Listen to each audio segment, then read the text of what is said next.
तो पाकिस्तान को मिलने वाला है चाइना का 5th generation J-35A fighter jet. वहीं हमारी एयरफोर्स अभी भी 4.5 जनरेशन के राफेल फाइटर जेट के भरोसे बैठी हुई है। तो क्या ऐसे सिनेरियो में हमें SU-57 को नहीं खरीदना चाहिए? हाल ही के समय में व्लादिमीर पुतिन का एक बयान निकल कर आया है जहाँ पे वह किसी भी पाबंदी के बिना SU-57 को भारत को ऑफर कर रहे हैं। ऐसे सिनेरियो में SU-57 को लेकर हम ज्यादा डिले करेंगे तो कहीं न कहीं हमारे लिए नकारात्मक साबित ना हो। पर क्या सच में SU-57 की इतनी क्षमता है कि जिसके जरिए हम चाइना के J-35A का सामना कर पाएंगे, या फिर हमें हमारे एमका प्रोजेक्ट पर फोकस करना चाहिए? वही जमाना जहां 5th जनरेशन के फाइटर जेट का है, आखिर क्यों हम राफेल से 4.5 जनरेशन के फाइटर जेट को खरीद रहे हैं? तो चलिए समझते हैं इस वीडियो में सारी चीजों को, डिस्कस करते हैं हर एक टॉपिक पर। आई होप आपने मेरे चैनल को सब्सक्राइब कर लिया होगा। बिना किसी तरीके शुरू करते हैं इस वीडियो को। सो जब से व्लादिमीर पुतिन जिन्होंने कहा है कि हम भारत को बिना किसी पाबंदी के SU-57 को ऑफर कर रहे हैं, तब से इसके बारे में काफी ज्यादा चर्चा बढ़ चुकी है। मीडिया में डिस्कशन हो रहा है कि आखिर हमें कितनी संख्या में SU-57 को खरीदना सही होगा। यहाँ पे हमें पाकिस्तान के J-35A के खरीद को देखते हुए अपने डिसीजन को बनाना होगा। प्रेजेंट टाइम में इसके काउंटर के तौर पे हमें दो ही फाइटर जेट नजर आते हैं, वो है एक रशिया का SU-57 और दूसरा अमेरिका का F-35। No any doubt America का जिस तरीके से बिहेवियर है, हम F-35 की तरफ नहीं जा सकते। इसी के अलावा रशिया का जिस तरीके का ऑफर हमें मिल रहा है, ये हमारे लिए बेस्ट ऑफर है। F-35 हमें किसी भी तरीके के अलाउंस नहीं देगा, उसके साथ हमें काफी ज्यादा पाबंदी को फेस करना होगा।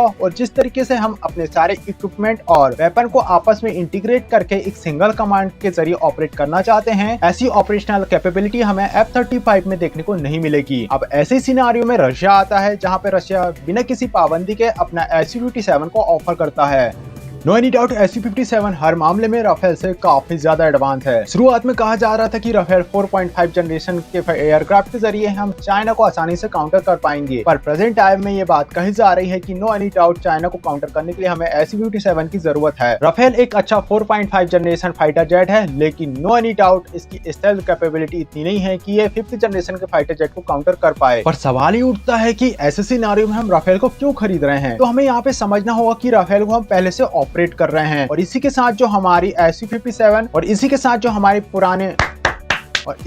हमारे फाइटर जेट है, जिनकी स्क्वाड्रन लगातार रिटायर होती जा रही है, लगातार स्क्वाड्रन की क्षमता घटती जा रही है, इस नंबर को मेंटेन करने के लिए हमें राफेल एक अच्छा ऑप्शन की तरह नजर आता है। अगर हम यहाँ पे SU-57 को खरीदते भी हैं तो इसे ऑपरेशनल मोड में लाने के लिए कम से कम 5 साल का समय हमें लग जाएगा। वहीं हम जब राफेल को बाय कर रहे हैं, राफेल का हमने पहले से भी इस्तेमाल किया हुआ है, तो यही हमें एक अच्छा ऑप्शन नजर आता है। नो एनी डाउट हम बड़ी संख्या में राफेल को खरीद रहे हैं, लेकिन जितनी हमारी रिक्वायरमेंट है उसकी तुलना में ये काफी ज्यादा कम है। यानी कि राफेल को खरीदने के बाद भी हमारे लिए कहीं ना कहीं तेजस मार्क 1, तेजस मार्क 2 और एमका जैसे फाइटर जेट की बहुत ज्यादा जगह बचेगी। हम राफेल को खरीद रहे हैं नंबर्स को मेंटेन करने के लिए। नो एनी डाउट गिरते हुए नंबर्स को रोकने के लिए हम राफेल की तरफ जा सकते हैं, लेकिन इसकी कैपेबिलिटी J-35A की कॉम्पिटिट करते हुए नजर नहीं आ रही। कहीं ना कहीं इसे टक्कर देने के लिए हमें SU-57 की तरफ जाना होगा। नो एनी डाउट राफेल हमारी नंबर्स को गिनने की संख्या को, नो एनी डाउट हमारी घटती हुई स्क्वाड्रन नंबर्स को राफेल मेंटेन कर पाएगा, लेकिन अगर हम बात करें काउंटर कैपेबिलिटी की, क्या ये SU-57 की तरह J-35 का सामना कर पाएगा, तो ये क्षमता इसमें हमें नजर नहीं आती। इसी के अलावा 2018 की हमारी एक बहुत बड़ी गलती, जहाँ पे हमने SU-57 के डेवलपमेंट प्रोग्राम को रशिया के साथ जो हम कर रहे थे उसे छोड़ दिया था। कहीं ना कहीं ये हमारे लिए एक बहुत बड़ी मिस्टेक। नो एनी डाउट हम हमारे एमका प्रोग्राम पर वर्क कर रहे थे, जो हमारा फ्यूचर प्लान है, लेकिन प्रेजेंट टाइम के सिनेरियो को देखकर लगता है कि एमका में कम से कम 10 साल का समय लगेगा। यहाँ तक कि हमारे जो अभी डोमेस्टिक प्रोग्राम है, जैसे कि तेजस मार्क 1, तेजस मार्क 2, ये भी कहीं ना कहीं इंजन को लेकर काफी ज्यादा डिले फेस कर रहे हैं।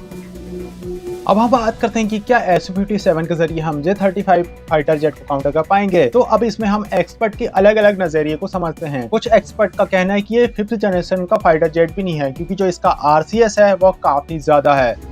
इसका जो RCS है ये 0.1 से 0.1 मीटर स्क्वायर के बीच का है। वहीं हम बात करें वेस्टर्न 5th जनरेशन प्लेटफॉर्म के, जिनका RCS 001 से 0.001 है, यानी बहुत कम RCS है। इसमें हमें काफी और बड़ा रडार क्रॉस सेक्शन में डिफरेंस देखने को मिलता है, जो कि कहीं ना कहीं स्टेल्थ कैपेबिलिटी में एक बहुत बड़ा एज देता है। यानी यहाँ पे स्टेल्थ कैपेबिलिटी SU-57 की कम नजर आती है। लेकिन अगर आप इसे 5th जनरेशन का फाइटर जेट के तौर पे अगर नहीं देखते हो, तो ये 4.5 जनरेशन का भी नहीं है, क्योंकि ये वेपन को इंटरनल कैरी करता है। अगर इसका कंपैरिजन हम 4.5 जनरेशन फाइटर जेट से करें तो कहीं ना कहीं इसका आरसीएस उनसे कम ही नजर आता है। इसी के अलावा जो इसके एडवांस सीकर हैं, इसमें जो एडवांस सेंसर हैं वह 4.5 जनरेशन के सेंसर से काफी ज्यादा एडवांस है। सो गाइस, आपके ओपिनियन इस टॉपिक को लेकर क्या हमें SU-57 की तरफ जाना चाहिए? कमेंट बॉक्स में अपनी राय को जरूर रखिएगा।